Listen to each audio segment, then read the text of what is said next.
All right. Hebron Ben Bilal coming at you again, man, doing another segment for this backyard. Um, Once again, man, if you like this content, go ahead and hit the button. Subscribe button still first thing in the morning. Just had someone message me about the last message I did in regard to the prosperity movement.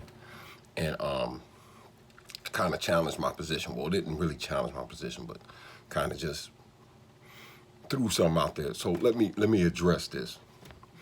Okay, first and foremost, understand this. Here's the thing.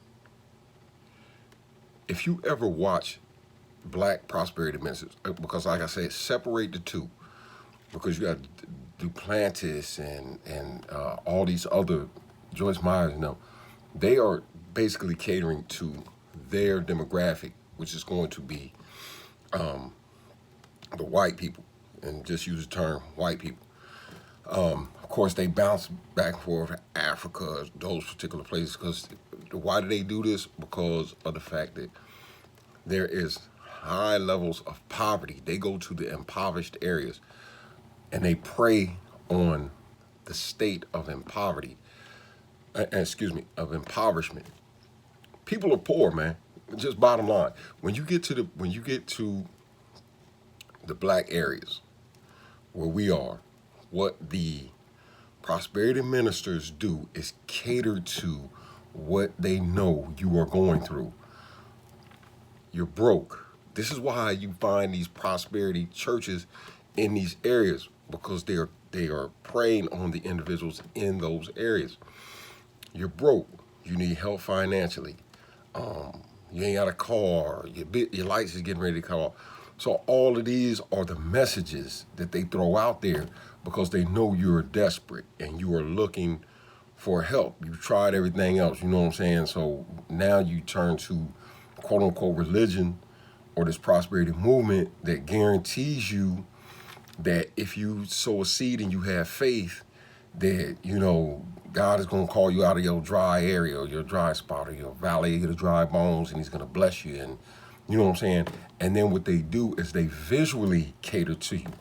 If you go into some of these mega churches, you see that they wear the encrusted diamond Rolexes, and they drive the fancy cars because they put that out there so you can visually see, because your ultimate desire is to get out of this place that you're in.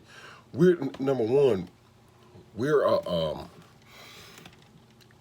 as a community of people, we want instant gratification. And we want no less than the Bentleys, the Jews, we want that. So the pastors know that. Those prosperity ministers know that. So this is why they throw that out there, because they show you what they have, and that in turn makes you want to throw more into the pot, because you feel as if, man, if I give more, I can get blessed more, because this is what the message is. The more you give, you sow a little, you get a little, but you sow a lot, you get a lot. Now let me take you, because this is really mind manipulation, and I'm gonna give you a perfect, I'm gonna give you a perfect example. Now this is for you black women, because of course you generally have the majority of people who are in these churches are black women. So you are basically being wooed by this. Now, here's the thing. The same thing that draws the attention of a young man to drug dealing and illicit activities are what? The visual, what they see. They see that the drug dealer has the jewelry, the nice car, he got the women, he got all the money.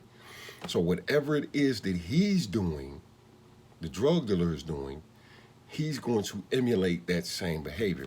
The same thing with the prosperity movement.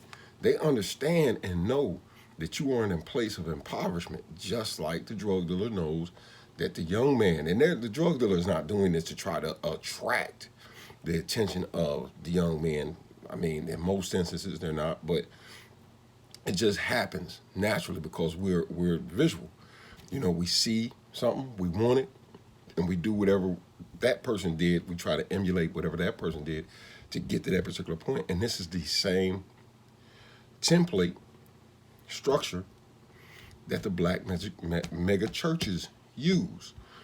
They prey on your state of impoverishment. The poor kid sees the drug dealer. First thing he does, he wants to emulate that. The pastor knows that majority of people who are coming in there are either working 9-to-5 jobs, living check to check, or dead broke, getting ready to go to jail, getting ready to get their lights turned off, whatever it is. So they prey on that.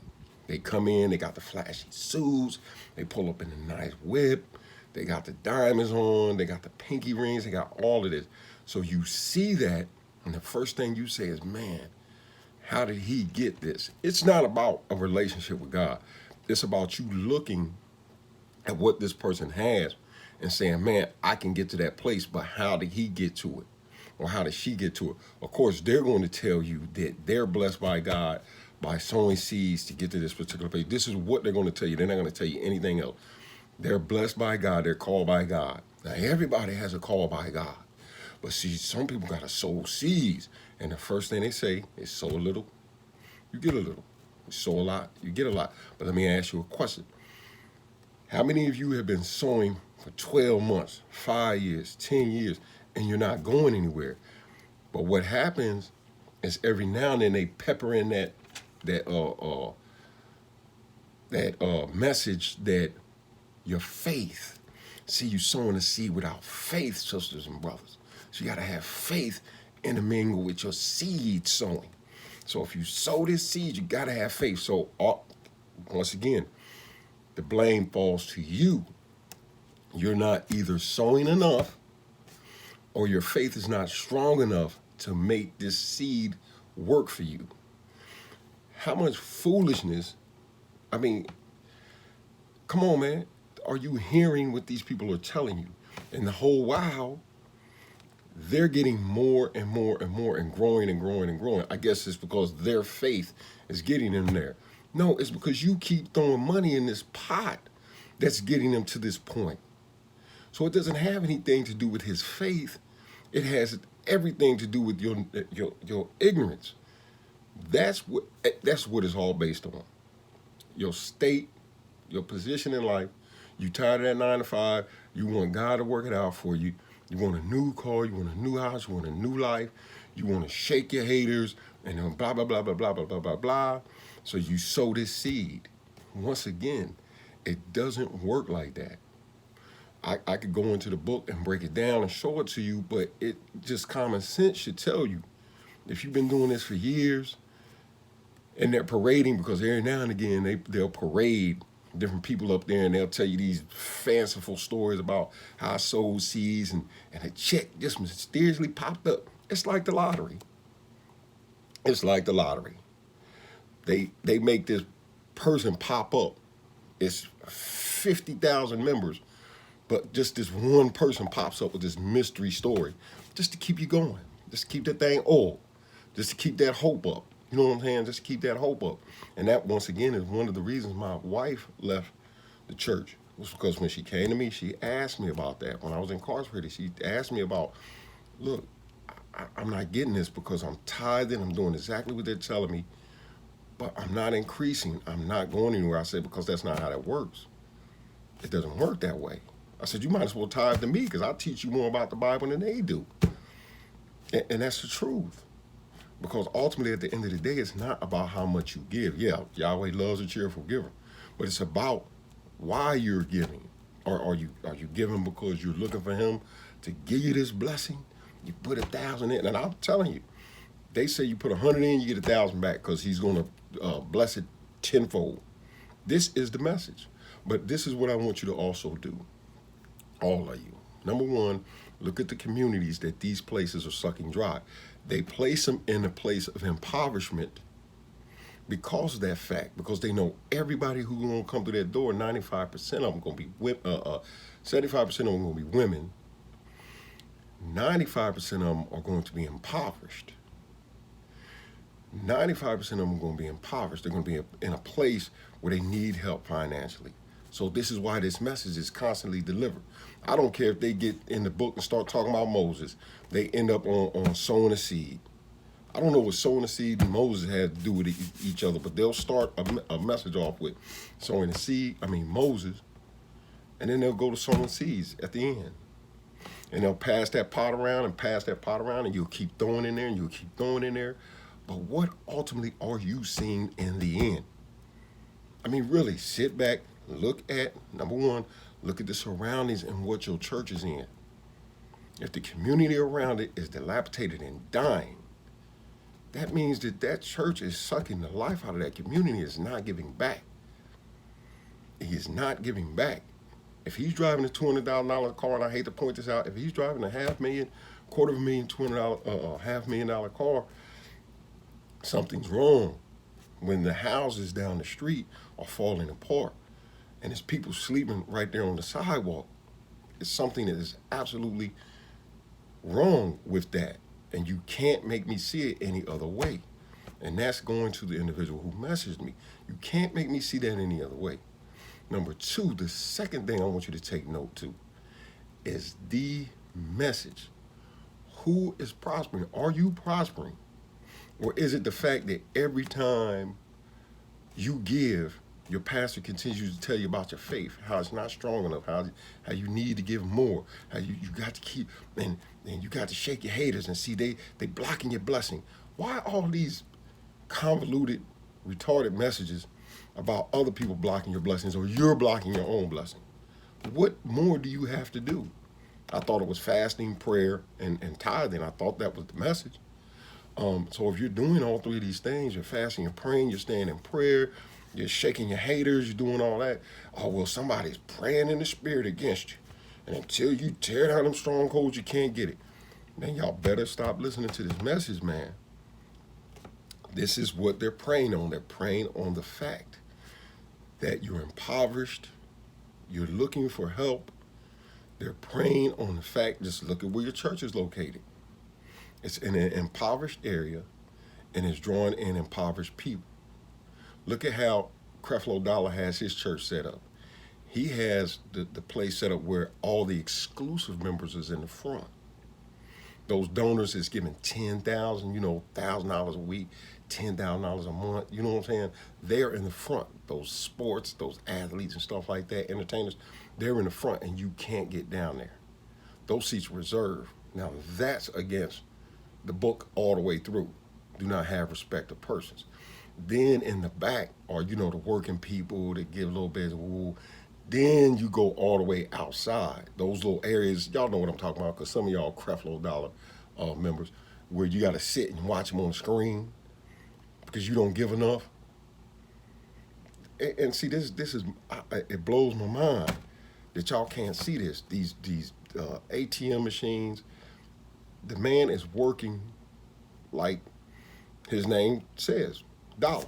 He's working that dollar. He's working the angle that he understands that 95%, 75% of his congregants are going to be women. 95% are going to be impoverished or working check to check. This is what they work. They work that element, especially those ones who are on the up and come, that's on the rise. Those ones who are really in the hood, they really working that message, because this is the message that's being delivered that they understand. They're looking at the people that are impoverished. So they got that bling on their arm. You're looking at that bling and saying, man, how you get that? Them nice suits. Man, how you get that car? Just like a drug dealer, he's delivering you that message of financial independence, wealth. But you got to put it in the pot. So that's me answering the message that somebody reached out to me once again this morning and kind of shot that at me. So that's how I see it, period. And because you can't substantiate prosperity gospel with the word, you can't do it. And I welcome anybody to challenge me in regard to that. And you just can't do it. It's not sustainable. So, ask your pastor when y'all gonna get out and clean up the community, while y'all carrying out buckets and buckets of money. When y'all gonna start not having a hot dog rally, No, getting out and really doing some work in the community and beautifying and better, starting some businesses and doing some things of that nature to give back, to those who are sowing those seeds. So just once again, man, if y'all like this content, man, subscribe to it.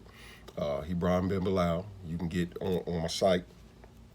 It's Hebron Ben Bilal, Hebron Ben Ben Bilal Bilal, and get on there, man, and like this and bell it and subscribe. All right, man. Y'all have a wonderful morning.